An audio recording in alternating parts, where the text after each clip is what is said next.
This was not their first such exchange. Yefim, as usual, got angry and began shouting that Kostya was a bore, knew nothing about literature, and had no idea how much fan mail Yefim got. Why, he got a letter just yesterday from a woman who wrote that her whole family had read Avalanche, had read it together, and it had brought tears to her eyes. Here, listen, the letter lay open before him, and Yefim pulled it closer. Your book, in its humanistic zeal and romantic spirit, is not like those novels one so frequently encounters nowadays, filled with plausible but boring descriptions of life, with uninspired characters, their earthbound dreams and petty cares. It acquaints us with real heroes whose example we want to follow. Thank you, dear comrade Rockland, for being as you are. God, Kostya groaned into the receiver. What a character. She's retired, I'll bet. Member of the Communist Party since year one. He was right. The reader had signed herself. N. Kruglova, retired on special pension. Member of the Communist Party since 1927. But Yefim did not tell him this. I can't talk with you, he said. You don't understand a thing, and he slammed down the receiver. His mood was spoiled. He didn't feel like writing anymore. The idea for operation, which had come so easily, no longer gave him joy. The last episode, though, where the doctor listens to his favorite song, that still seemed good. Fool, Yefim said, addressing Kostya. I've written 11 books. How many have you written? Not a hard question to answer that, because in his whole life, Kostya Baranov had written just one book, a novella. It had got him accepted into the Writers' Union and had been reprinted 3 times, but he had not been able to produce anything else. He made his living by reviewing for the military publishing house and doing short scripts at the People's Science Film Studio. But Yefim was as angry with himself as he was with Kostya. Why did he allow his friend to treat him this way? Why did he put up with his insults and abuse? Because he did put up with them. Sometimes Yefim would get into a long argument defending the value of his writing, and Kostya would suggest that he look in the mirror or compare what he wrote with Chekhov's prose. Kostya was right about the mirror. Sometimes Yefim went to the big pier glass that stood in the hall and stared long at his reflection. He saw a pathetic, lop-eared, wrinkled face with small features and billiard ball pate, in the middle of which curled one loose, kinky strand of hair. And he saw large, prominent, Jewish eyes filled with a meaningless sorrow. As for Chekhov, Yefim read him often and closely, and didn't understand a thing. Each time he read Chekhov, he would never confess this to anyone, of course, but each time he read Chekhov, he felt that there was really nothing special about the writing. He, Yefim Rockland, wrote just as well, perhaps even a little better. Yefim paced the room nervously, angrily. He waved his arms, muttered, made faces, sometimes even, like a royal guardsman of old, an odd atavism this, incompatible with his origins. He drew himself up, clicked his heels, though wearing floppy slippers, gave a sharp nod and said through his teeth, Never, sir! And he spat in the face of his imaginary opponent, that is, Kostya Baranov. His friendship with Kostya made no sense. He was forced to agree with Kukusha, who had never understood what bound the two. He loves me, Yefim would tell her, though not sure he believed that. But whether he believed that or not, he and Kostya did have something like love between them, if not love and attachment. Neither of them, despite the constant exchange of insults and reproaches, could go a single day without the other, as if the insults and reproaches were necessary.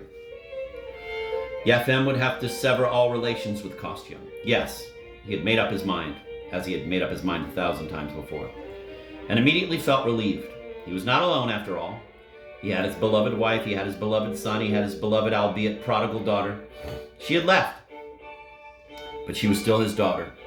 She wrote, he wrote, and there was that inexhaustible source of torment and joy, his work. He sat at his typewriter again. He had only to put together the first sentence, and after that the book would write itself. So what if they said he wasn't a great writer? What did great mean? Nothing. Anyway, Yefim enjoyed writing, and even if they didn't publish him and pay him, he would write. He would write for the sheer pleasure of it. They did publish him, though, and in large printings, and paid him well. He had never had so much money. When he had worked as a rank-and-file staff writer for the journal Geology and Mineralogy, he had made only a fraction of his present salary, and had had to listen to his boss's reprimands whenever he was late, and to ask permission every time he needed to go to the clinic or the store. The first sentence, once it was written, descriptions of nature would follow, people would appear, they would enter into relationships, and the mysterious process of creation, not given to many to experience, would begin.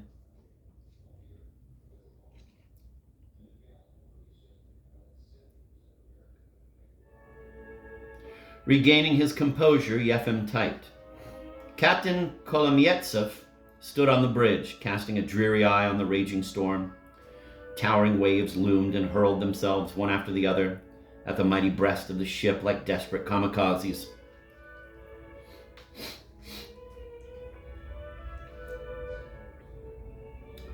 The simile pleased Yefim, but suddenly he had doubts about the spelling of kamikaze.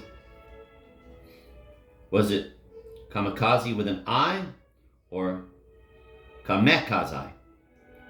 He pulled the telephone over and began dialing Kostya's number, but then remembered his decision. No sooner did he put down the receiver than the phone rang. You could always tell who was calling by the way the phone rang. A boss's ring was loud, abrupt. Someone asking you for a favor, lilting, ingratiating. This ring was lax, insolent. Well, what is it now? Yefim asked, picking up the receiver. Listen, Kostya lisped. I completely forgot to tell you, they're giving hats to the writers. I see, Yefim said and hung up. He did not hang up in anger, it was for another reason. Yefim and Kostya, living at a considerable distance from each other, did most of their socializing on the phone. On the phone, they discussed their problems, items of news, rumors about this or that colleague, the next conference in the prose section, who had been caught embezzling what from where, whose wife had left whom for whom, not to mention politics. They criticized the collective farm system, the censors, a book by the first secretary of the Writers' Union. They dealt with the events in the Near East, the defection of yet another KGB agent to the West, the declaration by a new dissident group. The latest thing reported on the BBC.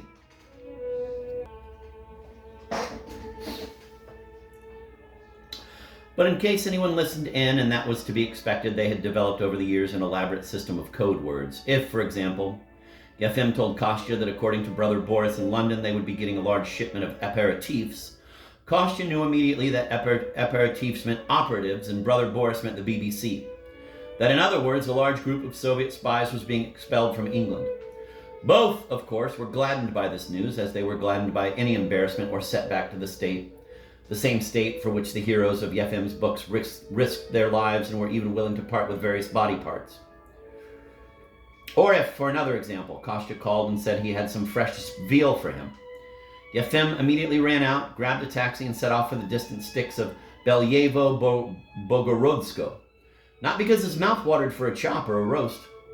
No, the desired object was a book, Solzhenitsyn's The Oak and the Calf. So when Kostya said that the writers were getting hats, Yefim was quick to hang up to avoid undue attention from an eavesdropper, and so he could think that what the words writers and hats were supposed to mean. It probably had to do with the group of economists who recently wrote an open letter demanding a bolder expansion of the private sector. The letter had found its way to the West, had been broadcast by the BBC, Voice of America, German Wave, Liberty, and Radio Canada. Now these writers were being handed their hats. Yefim wanted to learn the details, glanced at his watch, still too early. The stations he listened to were on the air only in the evening, and Radio Liberty, which operated around the clock, couldn't be heard in his neighborhood. Evening was too long to wait. Forgetting his decision, he telephoned Kostya. About those hats, he asked. Are they giving them out soon? Not that soon, they're sewing them to order, Kostya said. Actually sewing them, Yefim cried, appalled that the writers would be sewn up, that is, put in prison. Why are you so surprised? Kostya asked. Didn't you hear at the last meeting when Lukin said we should take better care of our writers? They're building a new writers' lodge in Sochi. The clinic has introduced a course in physical fitness, and the literary fund is taking orders for hats. I was there yesterday, and I ordered a nice one for myself in gray rabbit with ear flaps. So we're talking about ordinary winter hats? Yefim asked cautiously. I suppose if you liked, you could have them make you a summer hat. For no reason at all, Yefim got angry. And for hats, you had to call me in the morning, he shouted. You know that the morning's my best time for working. He slammed down the receiver, but a minute later picked it up again and dialed Kostya. Sorry I blew up. Nerves, I understand, Kostya said magnanimously. Incidentally, the clinic has a new psychiatrist, Dr. Berkovich, board certified. Yefim let the dig pass and asked what exactly Kostya knew about the hats. Kostya told him that the Literary Fund's board of directors had decided to make hats for writers in accordance with their importance. Reindeer fawn for the foremost writers, muskrat for the leading, marmot for the outstanding. You understand, of course, Kostya said, that the foremost writers are the secretaries of the National Writers' Union. The leading are the secretaries of the Writers' Union of the Russian Republic. And the outstanding are the secretaries of the Moscow Writers' Union, though among their number there may be one or two who aren't secretaries, merely writers. Like you and me, Yefim said, smiling into the receiver. You and me? Oh, come, we're not writers. We're just members of the Writers' Union. Writers, they're a different breed altogether. They'll be given something like fox or marten. I really don't know furs. As for you and me, rabbit.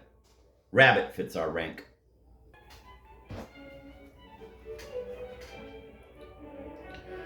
Yes, that was indeed how the hierarchy looked. Still, in putting himself on a level with Yefim, Kostya had gone too far.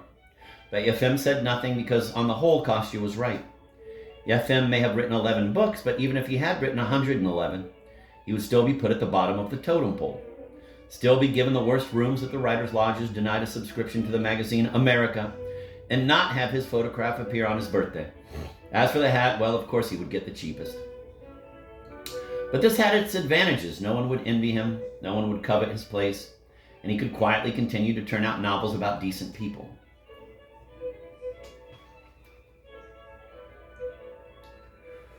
So Yefim did not argue with Kostya, let those who had nothing better to do fight for the hats. He had his own hat of wolf fur. The reindeer breeders had given it to him last year. He hung up, carried the phone to the other room, and covered it with a pillow so he could work undisturbed. But when he returned to the typewriter, a fit of rage overcame him, and he began banging away at the keys without stopping to think. This is what he wrote. The Lit Fund is giving hats to the writers. Fine, wonderful, but I don't need one. I have my own hat. It's a good hat, a wolf fur, warm, soft. I don't need another hat. Let others fight for hats, not me. I have better things to do. Besides, I already have a hat, a wolf fur, warm, and it's a good hat. You can keep your hats, gentlemen. You can eat them. And if you can't eat them, I hope you choke on them. Rereading what he had written, he was amazed. This had happened before to him, writing in a frenzy. But usually it bore some relation to the story at hand. Here the result was nonsense. Pursing his lips in perplexity, Yefim shook his head and stuck the page under the pile of old rough drafts that lay to the right of his typewriter. The page was subsequently found and read. It moved the critic Sorokin to say that Rockland's talent had not been properly appreciated. Unaware that he had done something talented, Yefim inserted a fresh sheet and again addressed himself to Captain Kolomitsev, who was standing in a stiff wind, his hand clutching his hat to keep it from flying off. Yefim noticed that he had written the word hat again. Angry, he replaced it with a cap with a faded gold anchor.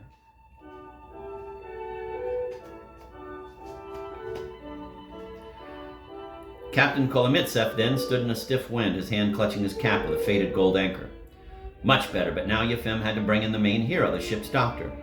It so happened that the doctor passed by the captain at that moment. Yefim didn't have a reason yet, but he would come up with one. Doctor, the captain hailed him. At your service, sir, the doctor replied, politely tipping his hat. Pah, Yefim spat and hit his knee in irritation. Why all these hats? He tore up this sheet and was about to insert another when he heard the muffled ring of the telephone in the next room. Listen, Kostya said. I read your Avalanche. It's brilliant. Never before had Kostya said such a thing. Yefim was flabbergasted. He did not know what to say. Suspecting a trick, he asked Kostya what he meant. Your novel Avalanche is brilliant, Kostya repeated. But just 20 minutes ago you said you hadn't read it. But just 20 minutes ago I hadn't, but now I have. Kostya, Yefim groaned, please let me alone. You know I work in the mornings. Unlike some, he could have added, but didn't. All right, I just thought you'd like to hear my opinion. The novel is brilliant. Brilliant had such an alluring sound that Yefim could not hang up. Though a little long-winded, Kostya went on. Long-winded? Why long-winded? Well, let's analyze it. Take the beginning. The day was hot. Savely Morgunov sat at his desk and watched a fly beat against the window pane. Stunning. It is pretty good, Yefim admitted bashfully. Not pretty good, Kostya insisted. Stunning, though obscure. Obscure? Very obscure. This pleased Yefim, who in his heart of hearts had always wanted to write something obscure or even impenetrable. Picture it, Kostya continued. The height of summer, the sun at the zenith, the heat unbearable, and the windows all closed. Savily sits, and the fly beats against the window pane. He's hot, exhausted. He watches the fly and thinks that he, the fly, is beating helplessly against the window pane. Hopelessly. He sits in the heat and sweats, and the fly beats against the window pane. This Savily, by the way, what is he? A construction boss, Yefim said warily. I thought as much. All the better. The heat is sweltering, the fly beats, the construction boss sweats, materials are short, the workers are drunk, his supervisor hurls 4-letter words at him, the quota will never be met, the construction boss sweats, his mood is dark, the fly beats against the window pane. He realizes that his life is a failure, his job is a farce, his wife is hysterical, his son is shooting up, and his daughter's a whore. What? Yefim squeaked. What are you talking about? I don't have drug addicts and whores in my books. It doesn't matter whether or not you have drug addicts and whores in your books. This is where my thoughts, my imagination leads me. You have to trust the reader. You have to give him rein. That's why I said the book is long-winded. Why write 600 pages when the whole thing's clear from the first line? Nothing's clear to you, Yefim cried shrilly. I only write about decent people, and decent people don't interest me. And anyway, the construction boss is a bachelor. Ah, homosexual, Kostya said. That's different then. Everything takes on a different meaning. He sits, he sweats. The fly beats against the window pane. Yefim couldn't stand it. He slammed down the receiver. He was going to remove the phone again, but started ringing in his hands. He was going to remove the phone again, but it started ringing in his hands. Baldy, said the receiver in Kukusha's voice. I forgot to tell you, don't go anywhere before lunch. They're bringing the clothes back from the laundry. Right, Yefim said. The shortness of his reply surprised Kukusha. The receipt's on the table in front of the mirror, she said, just to say something. Right. Baldy, she asked, is anything wrong? No. Bullshit, I can tell by your voice you aren't yourself. What happened? Yefim was always scrupulously polite, even ingratiating when he spoke to his wife, but now he lost his temper. Nothing happened, nothing, he shouted tearfully. Everything is just fine. Savily's fine, the fly is fine, and the literary fund is giving out hats. I'm going to reread that because I delivered it very poorly. I was thinking of something else. Yefim was always scrupulously polite, even ingratiating when he spoke to his wife, but now he lost his temper. Nothing happened, nothing, he shouted tearfully. Everything's just fine. Savily's fine, the fly is fine, and the literary fund is giving out hats. After a pause, Kukusha said, Baldy, you haven't gone crazy, have you? Yefim got a grip on himself. Maybe. I'm sorry. It's all Kostya's fault. I thought as much. What did he tell you? Nothing really. I don't feel like talking about it. The Lit Fund is making hats for the writers. And he told her, smiling now, what he had heard from Kostya. The giving of hats according to importance. Reindeer fawn for the foremost writers. Muskrat for the leading. Marmot for the outstanding. And rabbit, he said, for me. Why only rabbit? Kukusha asked, not amused. He repeated Kostya's argument. That's nonsense, she said. Kostya maybe deserves rabbit. He's a do-nothing and a lush to boot. But you're a working writer. You travel on assignment, meet important people. You can't go around in a rabbit hat. Why get upset? I don't have to wear a rabbit hat. I have a hat, a good hat, wolf fur. It's warm. Kukusha answered with silence. She always did this when she wanted to express displeasure. Now, Kukusha, sweetie, don't be mad, Yefim said, cringing. I'll go put my name in if you want, but it won't help. You know I'm not a secretary of the Writers' Union. I'm not a party member. And I have a slight problem in the ethnic origin area. Well, if you feel that way about it, that you're inferior, then there's no reason to go. You're insignificant and nothing, and anyway you have your own hat, don't you? You also happen to have a family and a grown son, and his hat is threadbare. He's worn it for 2 years now. Well, why talk to you? You're always so polite, smiling at everyone, bowing. You don't need anything. You're so good, you bastard. A dial tone. Kukusha had hung up on him. Yefim smiled to himself, putting down the receiver. Women were so illogical. How could he be good and at the same time a bastard? But maybe she was right after all. Maybe he was too good. What use was his great modesty? He recalled his length of service as a writer, the number of books he'd written, and the pensioner, Mrs. Kruglova's letter.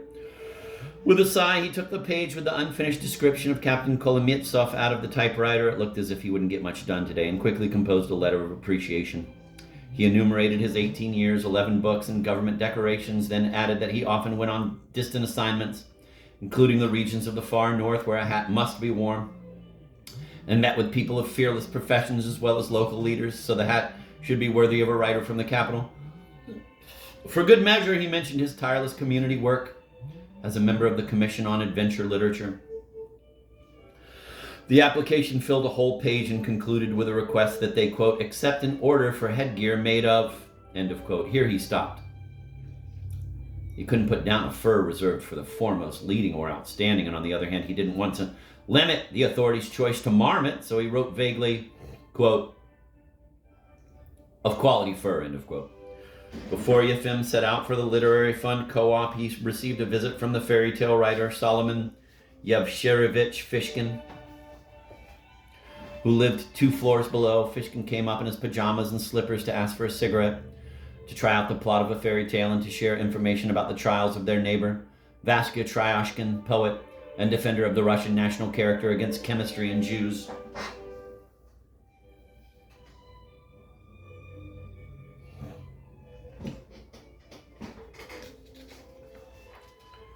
I'm going to reread that last paragraph. Solomon Yevseyevich. Solomon Yevseyevich. All right. Before Yefim set out for the Literary Fund Co-op, he received a visit from the fairy tale writer Solomon Yevseyevich Fishkin, who lived 2 floors below. Fishkin came up in his pajamas and slippers to ask for a cigarette, to try out the plot of a fairy tale, and to share information about the trials of their neighbor Vasya Tryashkin, poet and defender of the Russian national character against chemistry and Jews.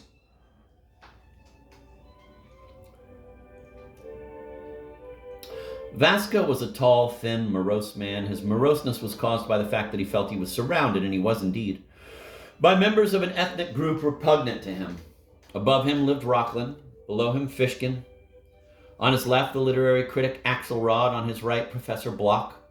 Try as he might, Vasya could not understand how it happened that in the Soviet Union, the Jews, so his friend Sherpakov told him, were between 6 and 0.7% of the population as a whole. While here in the writer's building, he, a lone Russian, found himself in close proximity to 4 Jews. In this cooperative apartment building, he had calculated it many times, and probably in the whole writer's union, the Jews constituted no less than 80%. A statistic that plunged Vasya into near despair.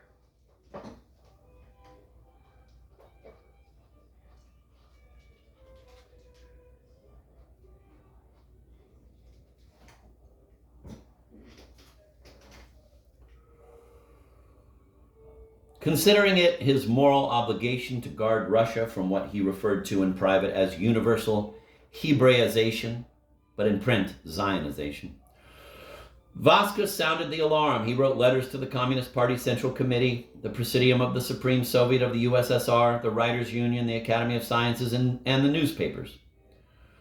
The occasional answers he received were evasive. Sometimes people called him in, chatted, and expressed sympathy, but at the same time reminded him of certain principles of our land, brotherly internationalism, and a tolerance even toward pernicious ethnic groups.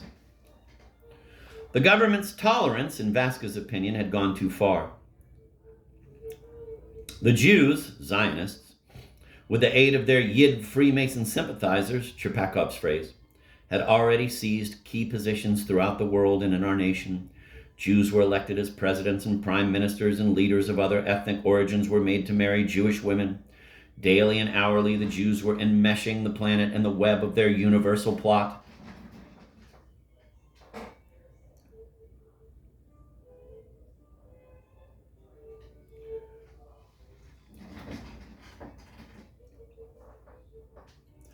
Vasya saw signs of this plot everywhere. In the evening, when he looked up at the sky, the stars formed Kabbalistic Zionist figures and winked at one another. Vasya saw signs of this plot everywhere. In the evening, when he looked up at the sky, the stars formed Kabbalistic Zionist figures and winked at one another. There were secret Zionist symbols in the design of the buildings and the layout of the streets. Flipping through newspapers and magazines, Vasya found 6-pointed stars, Zionist watermarks, and linguistic sabotage. In one column, for example, would be the headline, "A Russian Song Festival." And in the column to the left, at the same level, the headline of an international article, "We will never allow," thus creating the message, "We will never allow a Russian Song Festival." Reporting all this to the authorities, Vaska understood how dangerous was the path he had embarked on. The Zionists, in an effort to get rid of him, were poisoning him with odorless gases and invisible rays. This is why his wife had come down with cancer and why he suffered from headaches and premature ejaculation. To protect himself, Vaska always sniffed his food, boiled his water, and put lead foil in his underpants. Recently, he had informed the Central Committee, the KGB, and the Writers' Union about the mysterious disappearance of his cat. He was convinced had stolen her. The Zionists, he was convinced, had stolen her. He received no answer. The door of the Rocklands' apartment was open. Walking in, Fishkin caught Yefim in front of the mirror. The novelist had on a sheepskin coat, and over his head he held a blue denim cap in one hand and a fur hat, wolf, in the other. Yefim, his neighbor said in surprise. What is this? You think maybe you have two heads? The fairy tale writer's perplexity was soon dispelled. However, Yefim explained the situation and his predicament. He didn't know which to wear, and the denim cap he didn't look respectable, and they might refuse him for that reason. But if he wore instead the wolf fur, they might refuse him because he already had a hat. People have completely taken leave of their senses, said Fishkin, shaking his head. 20 phone calls I've had already about these hats. Everyone's mad at the Lit Fund. You want my advice? Here's my advice. Go without a hat. You look respectable in your sheepskin coat. No one will think that you don't have a hat, but on the other hand, no one will conclude that you don't need a hat. He thought a moment and added, Even so, they won't give you anything good. And why won't they? Yefim asked in exasperation. Why should they give you a hat and not me? No, Yefim, they treat us more fairly than you. No, Yefim, they treat us more fairly than you suppose. They won't give me one either. And the reason is we're both ugly ducklings. Incidentally, I've thought of a new fairy tale on that theme. Would you like to hear it? Yefim was in no mood to hear a fairy tale, but he couldn't very well say no to the old man. Go ahead, but make it quick because I don't have time. You'll like it, Fishkin promised. The title is The Return of the Ugly Duckling. Good, isn't it? A good title, Yefim said. Should be one word. A good title, Yefim said, should be one word. Fishkin nodded. Then we'll call it Return. So listen. The ugly duckling, persecuted by his comrades, leaves them and goes to live on a small, deserted lake. There he grows into a beautiful swan. Discovering this, he rejoices and decides to return on his own to show everyone. He's ready to forgive his comrades for the insults of the past, but they greet him with even greater contempt than before. You see, while he was away, they began to call themselves swans and established a swan pecking order. The post of beautiful swan is occupied by a drake who thinks he's big but actually is only fat. And there are two foremost swans, 4 leading and 16 outstanding.